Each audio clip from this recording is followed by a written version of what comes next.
Oke, balik lagi ke bab halu. Nah, maka kenapa orang tidak ada yang berani ngebahas bab halu? Karena semua golongan menyebarkan khurafat. Contoh dalam polemik nasab.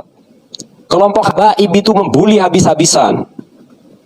Kalau yang halu itu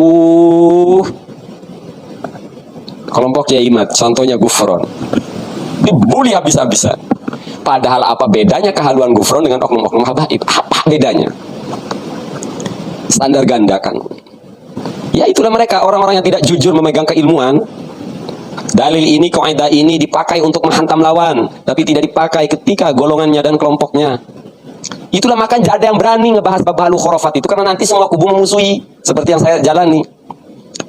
Kelompok Kiai Imad ngemusuhin saya, nyaci maki saya. Kelompok habaib sampai ngegeruduk rumah saya. Kalau berani ngebahas bab halu, takut. Mereka ketakutan. Jadi jangan dikira sama. Sebaliknya, kelompok Kiai Imaduddin, halunya habaib, rantai dari langit, mundurin pesawat, dibahas-bahas. Tapi kehaluan Gufron nggak berani ngebahas. Kehaluan Abuya, satu Abuya ya, karena saya sudah janji untuk tidak menyebut nama ini. Salah satu Abuya di Banten, yang dongeng makam Maulana Hasanuddin terbelah, yang ngedongengin Nabi Khodir dan Syamsul Qadir Jilani datang ke acara haul. Nggak ada yang berani. Kalau oknum habaib ngehalu dibully, diketawain. Tapi kalau keluarganya yang double ngehalu enggak. Padahal sama-sama keluarganya juga marketing agar acara haulnya rame. Semuanya standar ganda.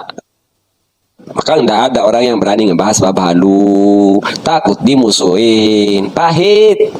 Kulil haq walau murron itu walau pahit di kita, bukan pahit di pendengar. Karena bentuknya kritikan menyampaikan kebenaran, tetap pahit bagi penerima, bagi si mubalagh. Nah maka walau karena murron, walau pahit itu pahit kepada si mubaligh yang menyampaikan. Pahit, dimusuhin orang, dibenci orang, ya tidak apa-apa. Maka di sini kita bingung, dituduh nyari duitnya dari mana? Semua kelompok memusuhin saya. Saweran, saya ngelarang. Ada pasien mau berobat ke saya nolak. Enggak, saya nggak nerima pasien. Terus dapat duitnya dari mana?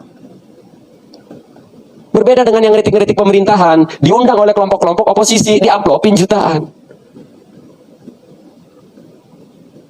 Jelaskan sih ke saya dari mana saya dapat duit. Sebenarnya ketika mereka nyari duit, itulah golongannya sebenarnya.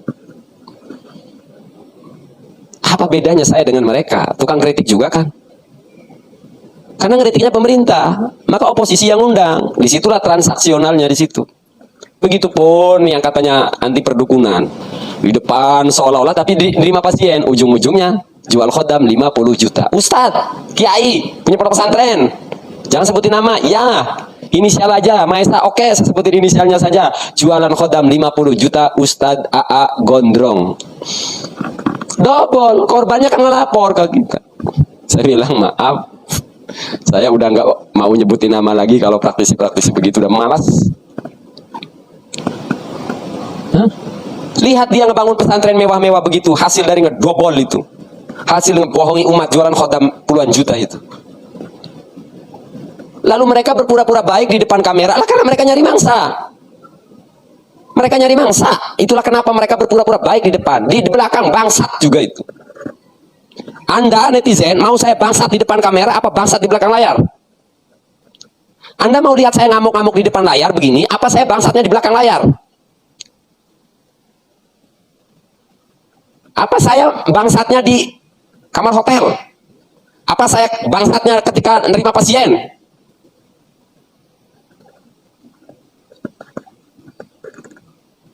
Orang ngomong akhlak adab diukurnya dia. Lo orang nyari pasien, nyari jamaah. Mana berani tegas? Tegas hanya berani paling ke Pak Jokowi. Coba tegas hanya ke Jokowi. Tapi ke golongan sendiri nih nggak bakalan tegas. Mau berapa bukti? Gak bakalan berani. Karena mereka itu menggunakan dalil untuk kepentingan.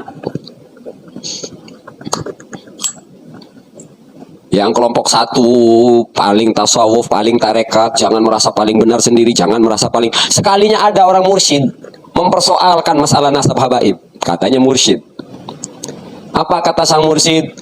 Ciri-ciri durian nabi palsu itu gembar-gembor nasab. Lalu saya balikin, oh ciri-ciri berarti torikot palsu dan mursyid palsu juga tukang gembar-gembor kemursidan. Jadi di kelompok manapun, di golongan manapun, di suku manapun, di ras manapun haluisme itu kental. Namun kita tentunya tidak membahas non muslim ya. Maksud di sini adalah yang muslim. Umat Islam di kelompok manapun doktrinnya nyari jamaahnya dengan cara haluisme. Semua oknum. Tanpa halu nggak laku. Nggak halu nggak laku. Saya punya sahabat namanya Habib Zen. Seorang dosen, ilmunya luar biasa, analisa ilmunya jalan. Seorang dosen, gak punya jamaah. Yang dibicarakan Habib Zain ilmu pengetahuan, gak ada jamaah Habib Zain. Tapi walaupun bodoh, modal ngedongengin, Habib-habib yang soleh banyak jamaahnya. Itu dari kalangan habaib. Non habaib sama begitu. Yang alim tanpa halu enggak laku. Coba sampean di bawah ada Yai Hanan. Yai Hanan coba pengajiannya Fathul Qorib enggak laku. Yai Hanan tuh ada Yai Hanan di bawah tuh. Yai Hanan berbuka pengajian Fathul Qorib, Fathul Muin dijamin enggak laku Yai Hanan. Coba Yai Hanan bacanya Al-Hikam. Sedikit dongeng bumbu halu Yai Hanan. Bejibun jamaahnya Yai Hanan. Tuh Yai Hanan tuh Kiai di Madura enggak laku. Yang diomongin ilmu.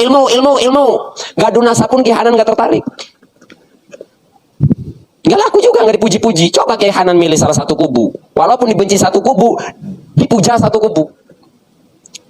Tapi Kiai Hanan posisinya di tengah-tengah. Jadi orang sini enggak ngangkat Kiai Hanan, kelompok sono enggak ngangkat Kiai Hanan. Coba satu kubu saja pilih. Walaupun banyak dimusuhi, tapi juga kelompok lain akan memuji. Tapi kalau posisinya hantam keduanya, semuanya membenci. Ini persis seperti kancah politik. Anda berada di posisi oposisi, Anda akan dibenci koalisi, tapi oposisi memuja-puja Anda.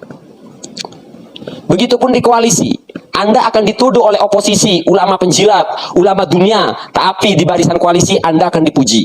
Berakhlaklah, beradab. Pilih kubu, Anda akan punya pendukung. Tapi kalau Anda netral menyampaikan keilmuan, Anda akan dimusuhi oleh semua kubu.